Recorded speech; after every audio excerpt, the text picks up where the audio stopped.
بسم اللہ الرحمن الرحیم والثالث قد تترك الحقیقة بدلالة سیاق الکلام۔ آپ کا سبق چل رہا تھا ان چیزوں کے بارے میں کہ جن کی وجہ سے لفظ کا معنی حقیقی متروک ہو جاتا ہے۔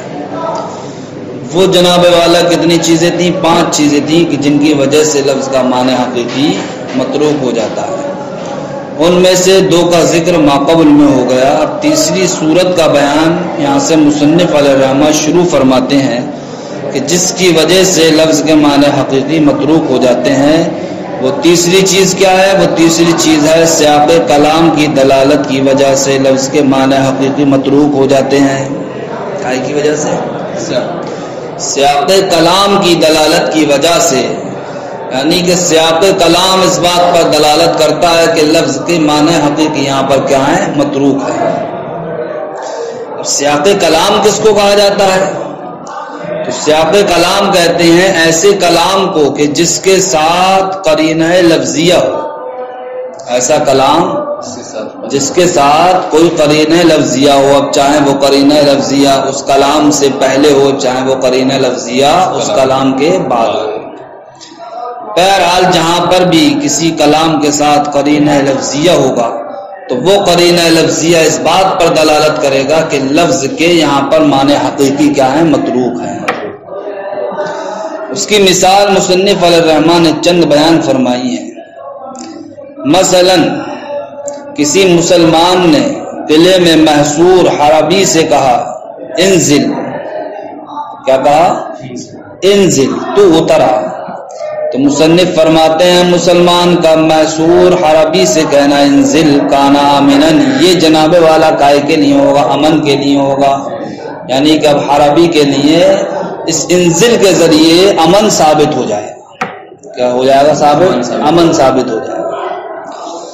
لیکن اگر مسلمان نے حربی سے کہا انزل ان کنت رجلا، انزل ان کنت رجلا، تو اتر اگر تو مرد ہے، تو ابھی آپ نے جانا کہ انزل کا معنی حقیقی یہاں پر کیا تھا؟ امن دینا۔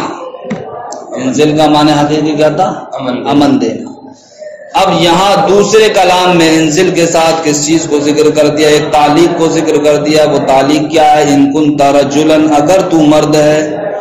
تو یہ جناب والا تعلیق کا ذکر کرنا یہ قرینہ ہے اس بات پر کہ انزل کا اب جو معنی حقیقی ہے امن دینا، وہ یہاں معنی حقیقی کیا ہے؟ متروک ہے۔ وہ معنی حقیقی کیا ہے؟ متروک ہے۔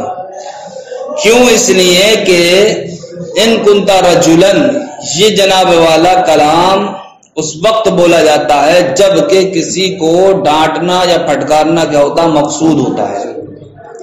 تو جب انزل کے ساتھ ان کنت رجلا کو ذکر کیا گیا تو اب اس کا مطلب یہ ہوا کہ انزل کے ذریعے سے اس کا معنی حقیقی امن دینا اب مقصود نہیں ہے، بلکہ اس انسان کو ڈانٹنا اور پھٹکارنا کیا ہے؟ مقصود ہے۔ لہذا دیکھیے آپ یہاں پر انزل کے ساتھ جب ان کنت رجلا کو ذکر کیا تو ان کنت رجلا یہ قرینہ ہو گیا اس بات پر کہ انزل کا معنی حقیقی کیا ہے؟ متروک ہے۔ تو سیاق کلام کی تعلق سے آپ نے کیا جانا تھا؟ یہی تو جانا تھا کہ سیاق کلام کہتے ہیں ایسا کلام کہ جس کے ساتھ کوئی قرینہ لفظیہ ہو، اب چاہے وہ قرینہ لفظیہ کلام سے پہلے ہو یا کلام کے بعد ہو، جو اس بات پر دلالت کرتا ہو کہ یہاں پر کلام کے معنی حقیقی کیا ہے؟ متروک ہے۔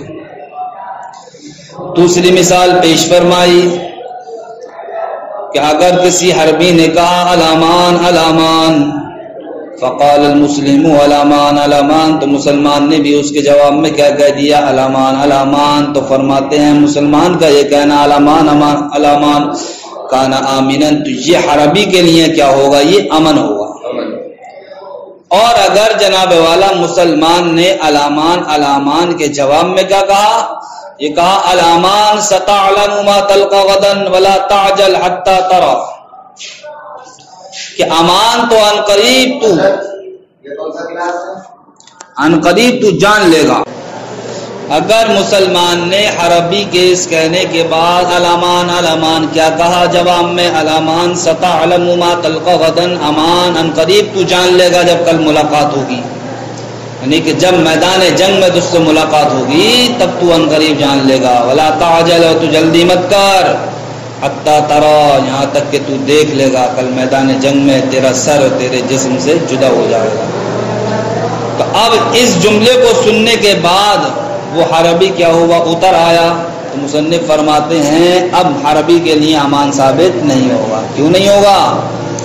اس لیے نہیں ہوگا کہ الامان کا اگرچہ معنی حقیقی ہے، حربی کے لیے امن کا ثابت ہونا، حربی کے لیے امن کا ثابت ہونا، لیکن جب جناب والا الامان کے ساتھ اس نے ستعلم ما تلقى غدا ولا تعجل حتى ترى اس عبارت کو ذکر کر دیا، تو یہ عبارت جناب والا قرینہ ہو گئی اس بات پر کہ الامان سے اب اس کا معنی حقیقی مراد نہیں لیا گیا ہے، بلکہ الامان کا معنی حقیقی کیا ہے؟ مطلوب ہے۔ کیوں؟ اس لیے کہ ایسے مقام پر ستعلم ما تلقى غدا ولا تعجل حتى ترى ایسے الفاظ کو ذکر کرنا یہ اس بات کو بتاتا ہے کہ اب الامان جو کہا ہے مسلمان نے یہ بطور زجر و توبیخ کہا ہے۔ کیا کہا ہے؟ بطور زجر و توبیخ۔ تو یہاں پر بھی دیکھیے کہ الامان سے اس کا جو معنی حقیقی متروک ہوا وہ کس وجہ سے ہوا کہ الامان کے ساتھ جناب والا ایک قرینہ ذکر کر دیا گیا۔ وہ قرینہ کیا ہے؟ ستعلم ما تلقى غدا ولا تعجل حتى ترى اس قرینے کی ذکر کی وجہ سے جناب والا لفظ امان کا معنی حقیقی کیا ہو گیا؟ متروک ہو گیا۔ تو جہاں قرینے کی وجہ سے متروک ہو تو اس کو کہتے ہیں کہ سیاق کلام کی وجہ سے لفظ کا معنی حقیقی کیا ہے؟ یہ متروک ہو۔ والثالث قد تترك الحقيقة تیسری قسم کہ کبھی کبھی لفظ کا معنی حقیقی متروک ہو جاتا ہے بدلالت سیاق الکلام سیاق کلام کی دلالت کی وجہ سے۔ قال فی السیر الکبیر جیسا کہ سیر کبیر میں کہا امام محمد رحمۃ اللہ تعالی علیہ نے اذا قال المسلم للحربی جب مسلمان نے حربی سے کہا انزل تو اتر، کان آمنا تو انزل کہنا مسلمان کا حربی سے یہ حربی کے لیے کیا ہوگا؟ امن ہوگا۔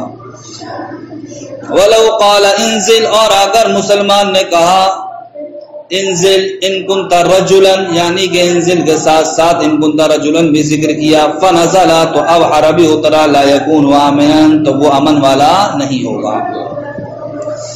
ولو قال الحربی الامان الامان اسی طریقے سے اگر حربی نے کہا الامان الامان فقال المسلم تو مسلمان نے کہا الامان الامان مسلمان نے بھی جواب میں کیا کہہ دیا؟ الامان الامان۔ تو فرماتے ہیں کانا آمنا تو یہ مسلمان کا الامان الامان کہنا یہ بھی جناب والا حربی کے لیے کیا ہوگا؟ امن ہوگا۔ ولو قال الامان ستعلم ما تلقى غدا ولا تعجل حتى ترى اور اگر جناب والا الامان الامان کے جواب میں مسلمان نے کیا کہا؟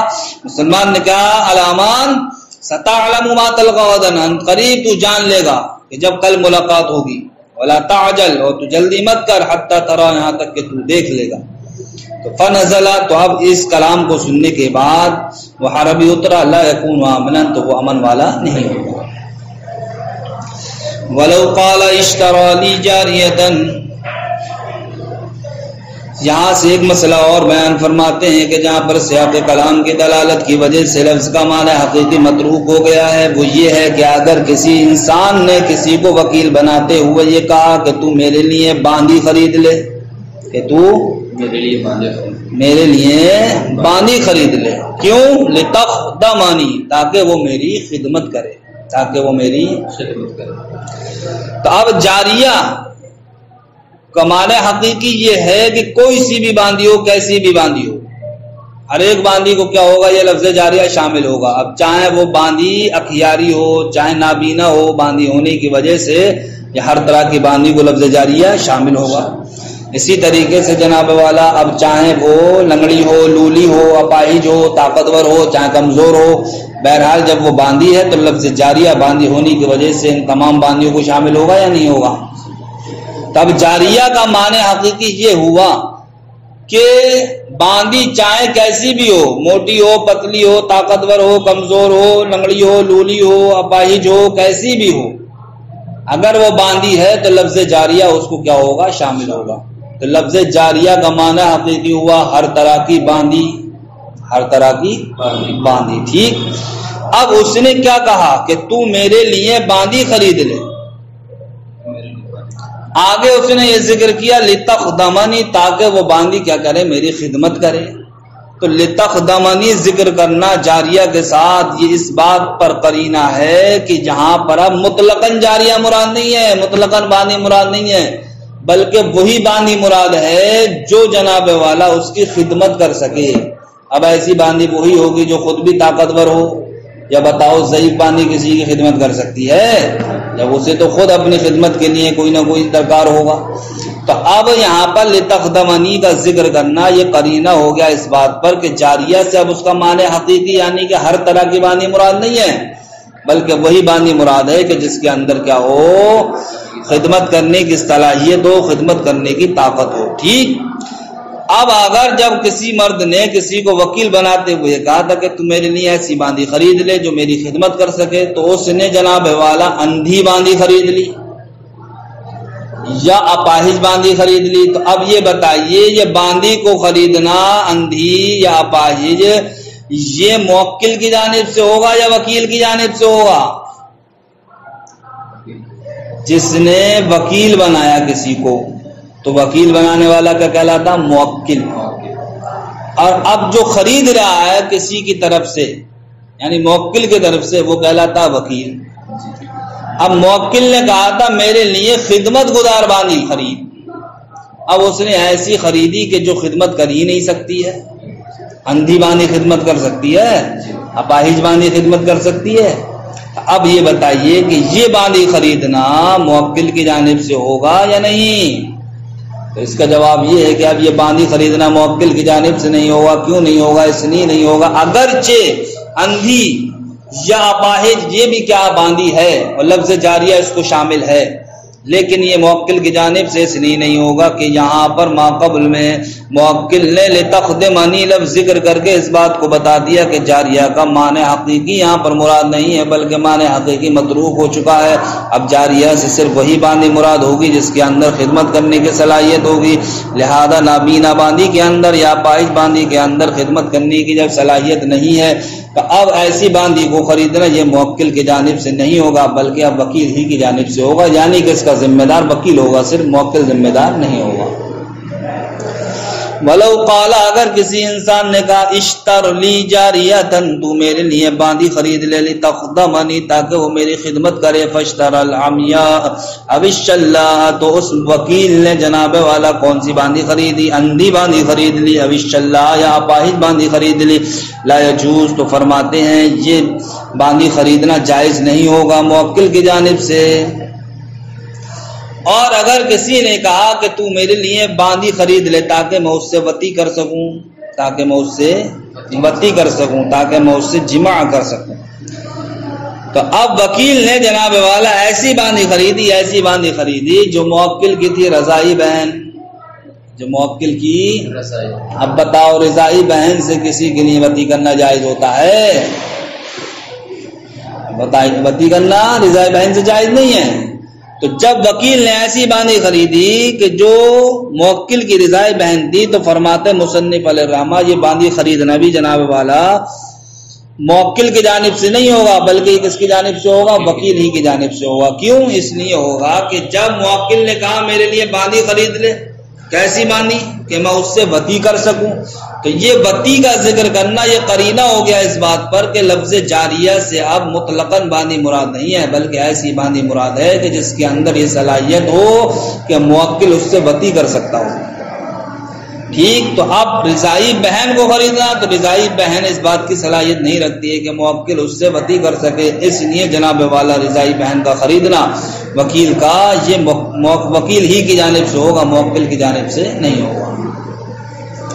ولو قال اشتر لی جاریتن اگر کسی نے کہا تو میرے لیے باندھی خرید لے حتی آتاہا یہاں تک کہ میں اس سے وطی کروں، فاشترى اختہ من الرضاع تو اس وکیل نے جناب والا کیا کیا؟ رضائی بہن کو خرید لیا۔ لا یکون عن الموکل تو اب یہ جناب والا خریدنا موکل کی جانب سے نہیں ہوگا۔ وعلی ھذا قلنا اسی بنیاد پر ہم نے کہا یہ ایک اور مثال پیش کر رہے ہیں کہ جہاں پر سیاق کلام کی دلالت کی وجہ سے لفظ کا معنی حقیقی متروک ہو گیا ہے، وہ کیا ہے؟ نبی کریم صلی اللہ علیہ وسلم کا فرمان ہے اذا وقع الذباب فی طعام احدکم جب تمہارے کھانے میں کیا گر جائے؟ مکھی واقع ہو جائے یا مکھی گر جائے تو سرکار نے ارشاد فرمایا فم قلوہ، تم اس کو کیا کر دو؟ ڈبو دو اور کھانے میں کیا کر دو؟ کھانے میں ڈبو دو۔ ثم قلوہ، پھر اس کو نکال دو۔ کیوں؟ فإن فی احدى جناحیہ داء وفی الاخرى دواء، اس لیے کہ اس کے دو پروں میں سے ایک میں کیا ہوتی؟ بیماری ہوتی ہے، اور دوسرے میں کیا ہوتی ہے؟ دوا ہوتی ہے۔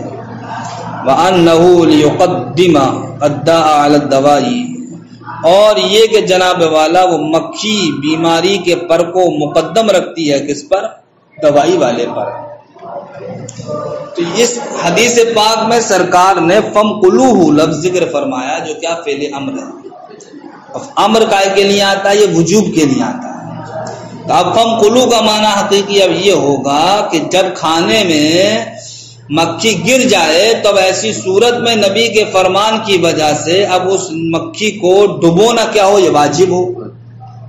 ارے امر ہونے کا تقاضا یہی تو ہوا کہ امر وجوب کے لیے آتا ہے۔ امر جب وجوب کے لیے آتا ہے تو فم قلوہ یہ فعل امر ہے۔ فعل امر ہونے کا مطلب یہ ہوگا کہ جب کھانے میں مکھی گر جائے تو اب اس کو ڈبونا کیا؟ واجب۔ ڈبونا کیا ہو؟ واجب ہو۔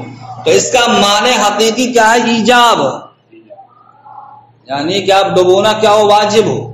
لیکن سرکار نے جب اس کے ساتھ یہ ذکر کر دیا فَإِنَّ فِي إِحْدَى جَنَاحَيْهِ دَاءً وَفِي الْأُخْرَى دَوَاءً، تو یہ عبارت کیا بن گئی؟ قرینہ بن گئی اس بات پر کہ فم قلوہ کا معنی حقیقی یہاں پر کیا ہے؟ متروک ہے۔ معنی حقیقی متروک ہے۔ یہ کیوں بن گئی؟ یہ اس لیے بن گئی کہ اس کلام سے فَإِنَّ فِي إِحْدَى جَنَاحَيْهِ دَاءً وَفِي الْأُخْرَى دَوَاءً یہ پتہ چلا ہم کو کہ سرکار نے جو ڈبونے کا حکم دیا ہے پھر اس کو نکالنے کا حکم دیا ہے، یہ جناب والا ہم سے اذا کو تکلیف کو دور کرنے کے لیے دیا ہے۔ کائے کے لیے دیا ہے؟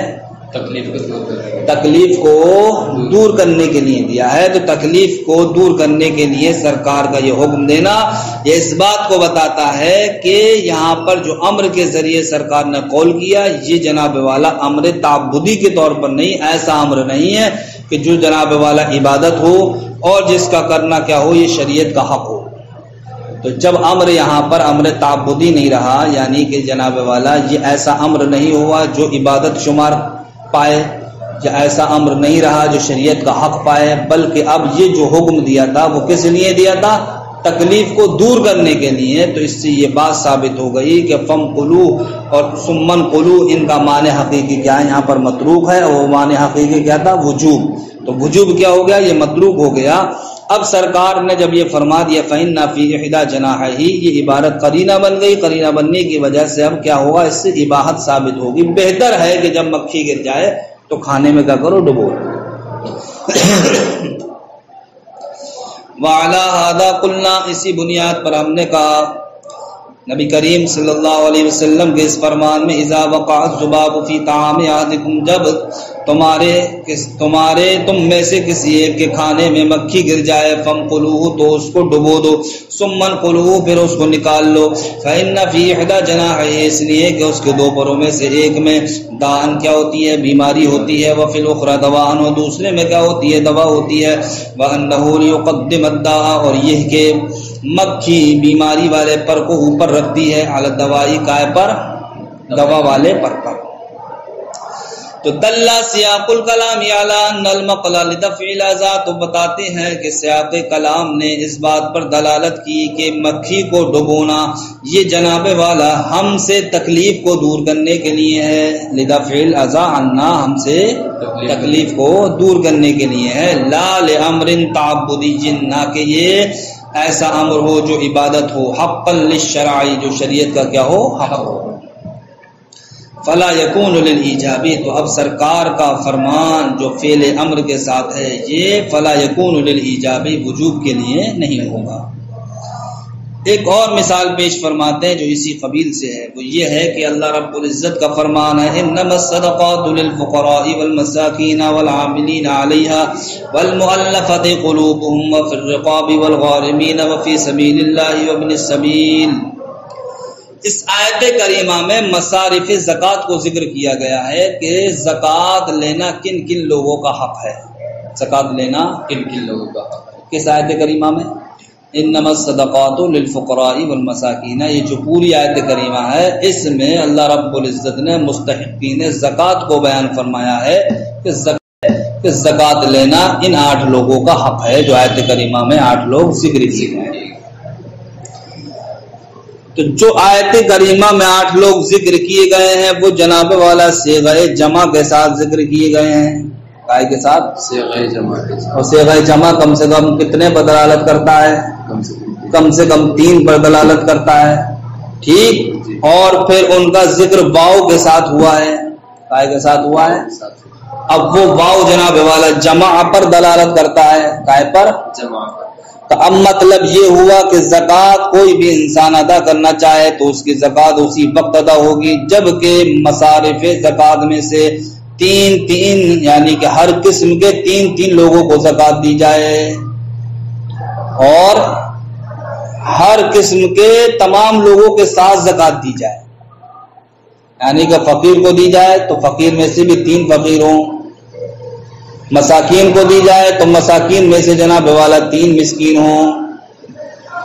اس لیے کہ صیغہ جمع انما الصدقات للفقراء والمساکین کے زکوٰۃ یہ کن لوگوں کا حق ہے؟ فقراء کا حق ہے۔ صیغہ جمع کے ساتھ ذکر کیا گا، نہیں کیا گیا؟ مساکین کا حق ہے تو مساکین یہ بھی مسکین کی جمع ہے یا نہیں ہے؟ اور جمع کم سے کم 3 پر دلالت کرتی ہے، لہذا اب مطلب یہ ہوا کہ زکوٰۃ 3 لوگوں کو دی جائے۔ اگر فقیر کو دیں آپ تو آپ کی زکوٰۃ اس وقت ادا ہوگی جبکہ 3 فقیروں کو آپ دیں گے۔ اسی طریقے سے مساکین کو جب آپ زکوٰۃ دیں تو اس وقت ادا ہوگی جبکہ 3 مسکینوں کو کیا دیں آپ زکوٰۃ دیں۔ اور تنہا نہیں بلکہ جتنے بھی 8 طرح کے لوگ ذکر کیے گئے جو آیت کریمہ میں ان 8 طرح کے لوگوں کو دیا جائے، یعنی کہ آپ زکوٰۃ آپ کی اس وقت ادا ہوگی جبکہ جناب والا 8 یا 24 لوگوں کو جب آپ زکوٰۃ دیں گے تو آپ کی کیا ہوگی؟ زکوٰۃ ادا ہوگی۔ اس لیے کہ جو انما الصدقات للفقراء والمساکین یہ جو آیت کریمہ ہے، اس آیت کریمہ میں جو مستحقین زکوٰۃ کے 8 فرد ذکر کیے گئے ہیں ان میں سے ہر ایک کو صیغہ جمع کے ساتھ ذکر کیا ہے، جو صیغہ جمع اس بات پر دلالت کرتا ہے کہ ہر قسم کے 3 لوگوں کو زکوٰۃ دی جائے، اور وہیں پر جناب والا ہر فریق کو واو کے ساتھ بھی ذکر کیا ہے، جو واو اس بات پر دلالت کرتا ہے کہ یہاں پر تمام لوگوں کو جمع کر کے دی جائے، یعنی کسی ایک مستحق کو نہ دی جائے بلکہ 8 طرح کے جو مستحق ذکر کیے گئے ان 8 کو دی جائے، 8 کو دی جائے۔ تو واو کی وجہ سے 8 کو دی جائے تبھی تو جمع کے معنی پر عمل ہوگا، اور جمع کی وجہ سے 3 کو دی جائے تو 8 یا 24 ہوگا یا نہیں ہوگا؟ تو اب زکوٰۃ کی ادائیگی کے لیے ضروری یہ ہوا کہ کم سے کم 24 لوگوں کو زکوٰۃ دی جائے، یہ ہوا آیت کریمہ کا معنی حقیقی۔ لیکن اس سے پہلے ایک اور آیت کریمہ اللہ رب العزت نے ذکر فرمائی ہے، وَمِنْهُمْ مَنْ يَلْمِزُكَ فِي الصَّدَقَاتِ فَإِنْ أُعْطُوا مِنْهَا رَضُوا وَإِنْ لَمْ يُعْطُوا مِنْهَا إِذَا هُمْ يَسْخُطُونَ۔ یعنی کہ یہ آیت کریمہ اس بات کو بتانے کے لیے ہے کہ منافقین ایسے ہیں جو نبی کریم صلی اللہ تعالی علیہ وسلم پر الزام تراشیاں کرتے ہیں، طرح طرح کے بہتان لگاتے ہیں۔ وہ منافقین کہتے ہیں کہ یہ نبی ہیں صاحب، کسی کو دو دیتے ہیں اور کسی کو نہیں دیتے ہیں۔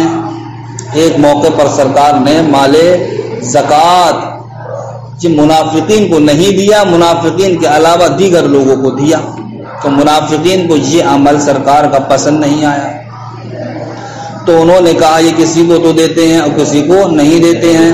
یا جناب والا جب مکہ فتح ہوا تھا تو کفار کی دلجوئی کے لیے سرکار نے مال زکوٰۃ کافرین کو بھی دیا تھا، جس کو دیا تھا تاکہ ان کے دل کیا ہو جائیں؟ نرم ہو جائیں۔ جب دل نرم ہو جائیں گے تو پھر وہ اسلام کی طرف مائل ہوں گے اور اسلام وہ لے آئیں گے۔ تو انہوں نے دیکھا کافر کو تو مل جائے صاحب اور ہم جو مسلمان بنے ہوئے ہیں ہمیں نہیں مل جائے، منافق تو اپنے آپ کو مسلمان ہی ظاہر کر دیتے۔ تو یہ منافقین طرح طرح کے الزام تراشیاں کرتے تھے، اب منافقین جب سرکار پہ الزام تراشیاں کرتے تھے تو اللہ رب العزت نے ان منافقین کی اس امید کو جو امید لگائے بیٹھے تھے کہ مال زکوٰۃ میں سے ہم کو بھی ملے، اللہ رب العزت نے اس امید کو ختم کر دیا اس بات کو بیان کر کے کہ زکوٰۃ لینے کے حقدار یہ 8 لوگ ہیں جن کو میں نے اس آیت کریمہ میں انما الصدقات للفقراء والمساکین میں ذکر کیا. ان 8 لوگوں میں سے منافقین کا کہیں سے کہیں تک نام نہیں ہے. اس لیے اے منافقو، جس مال پر تم امید لگائے بیٹھے ہو اس میں تو تمہارا حق ہے ہی نہیں. جب حق ہے ہی نہیں تو اب اس بات کی کیا شکایت کہ تمہیں نہیں ملا. تو یہ مصارف زکوٰۃ جو ذکر کیے گئے ہیں وہ کیوں ذکر کیے گئے ہیں؟ اس بات کو بتانے کے لیے کہ منافق کا مال زکوٰۃ میں کوئی حق نہیں ہے. یہ تو مقصد ہوا اس آیت کریمہ کا. یا پھر یہ مقصد ہے کہ آیت کریمہ کا کہ ہر قسم کے 3 لوگوں کو دی جائے اور تمام قسم کے لوگوں کو دی جائے؟ یہ مقصد نہیں ہے آیت کریمہ کا. تو جب اس سے پہلے وَمِنْهُمْ مَن يَلْمِزُكَ فِي الصَّدَقَاتِ اس آیت کریمہ کو ذکر کیا گیا کہ جس آیت کریمہ کے ذریعے سے یہ بتا دیا گیا کہ منافقین کا مال زکوٰۃ لینے میں حق نہیں ہے، تو اب یہ جناب والا انما الصدقات سے پہلے والی آیت کریمہ دلیل ہو گئی اس بات پر کہ انما الصدقات للفقراء میں جو 8 مال زکوٰۃ کے مستحقین کو ذکر کیا گیا ہے تو ان کا اس آیت کریمہ میں لفظ کے معنی حقیقی مراد نہیں ہے، بلکہ جناب والا اب اس آیت کریمہ سے مراد یہ لیا جائے گا کہ منافقین کا جب 8 قسم میں جب ذکر نہیں ہے تو منافقین مال زکوٰۃ کے حقدار نہیں ہیں. تو دیکھیے یہاں پر سیاق کلام کی دلالت کی وجہ سے لفظ کے معنی حقیقی متروک ہو گئے یا نہیں ہو گئے؟ اس لیے کہ اگر لفظ کا معنی حقیقی یہاں مراد ہوتا تو جناب والا 3 لوگوں کو زکوٰۃ دی جاتی، سمجھ گئے، اور 8 قسم کے لوگوں کو زکوٰۃ دی جاتی. حالانکہ زکوٰۃ ہماری ادا ہو جاتی ہے اگرچہ ہم ایک ہی انسان کو زکوٰۃ دے دیں. تو اس سے پتہ چلا ہمیں کہ انما صدقات للفقراء اس آیت کریمہ میں جو الفاظ کے معنی حقیقی ہیں وہ معنی حقیقی متروک ہیں. کس وجہ سے؟ وَمِنْهُمْ مَن يَلْمِزُكَ فِي الصَّدَقَاتِ جو آیت کریمہ پہلے ذکر کی گئی ہے اس کی وجہ سے. تو وہ آیت کریمہ کیا ہو گئی؟ قرینہ ہو گئی اس بات پر کہ انما الصدقات للفقراء اس آیت کریمہ میں لفظ کے معنی حقیقی کیا ہے؟ متروک ہے. فرماتے ہیں اللہ رب العزت کا فرمان انما الصدقات للفقراء، یہ فرمان لایا گیا ہے عقیب قولہ تعالی، اللہ رب العزت کے اس فرمان کے بعد وَمِنْهُمْ مَن يَلْمِزُكَ فِي الصَّدَقَاتِ تو يدل على ان ذکر الاصناف. تو انما الصدقات للفقراء اس آیت کریمہ میں کس کا ذکر کیا گیا ہے؟ مستحقین زکوٰۃ کا. کہتے ہیں یدل وہ آیت کریمہ انما الصدقات للفقراء دلالت کرتی ہے اس بات پر کہ ان ذکر الاصناف کے مستحقین زکوٰۃ کا ذکر لقطع طمعہم من الصدقات منافقین کی صدقات سے یعنی زکوٰۃ سے امید کو ختم کرنے کے لیے. وَمِنْهُمْ مَن يَلْمِزُكَ فِي الصَّدَقَاتِ یہ آیت کریمہ اولا ذکر کی گئی، اس کے بعد انما الصدقات للفقراء والمساکین یہ آیت کریمہ ذکر کی گئی اور اس میں مستحقین زکوٰۃ کو بیان کیا گیا. تو اب جناب والا مستحقین زکوٰۃ کو بیان کرنا اس بات پر دلالت کرتا ہے کہ یدل علی ان ذکر الاصناف کے مستحقین زکوٰۃ کا ذکر اس بات پر دلالت کرتا ہے کہ لقطع طمعہم من الصدقات کہ منافقین کی زکوٰۃ سے امید کیا ہو جائے؟ ختم ہو جائے. بے بیان المصارف مصارف زکوٰۃ کو بیان کر کے فلا يتوقف الخروج عن العہدۃ علی الاداء الی الکل. تو اب جناب والا زکوٰۃ کی ادائیگی پر ذمے سے نکلنا یہ کل کو دینے پر موقوف نہیں ہوگا. یعنی کہ جو آیت کریمہ کا معنی حقیقی یہ ثابت ہوا کہ زکوٰۃ ادا ہماری اس وقت ہوگی جبکہ 8 قسم کے لوگوں کو دی جائے اور 3 لوگوں کو دی جائے. یہی تو ہوا. تو اب مطلب یہ ہوا نا کہ تمام لوگوں کو ادا کی جائے. تو اب تمام لوگوں تک ادائیگی پر ذمے سے نکلنا یہ موقوف نہیں ہوگا. یعنی کہ اگر آپ نے کسی ایک کو بھی زکوٰۃ دے دی تو اب آپ کی کیا ہو جائے گی؟ وہ زکوٰۃ ادا ہو جائے گی. السلام علیکم.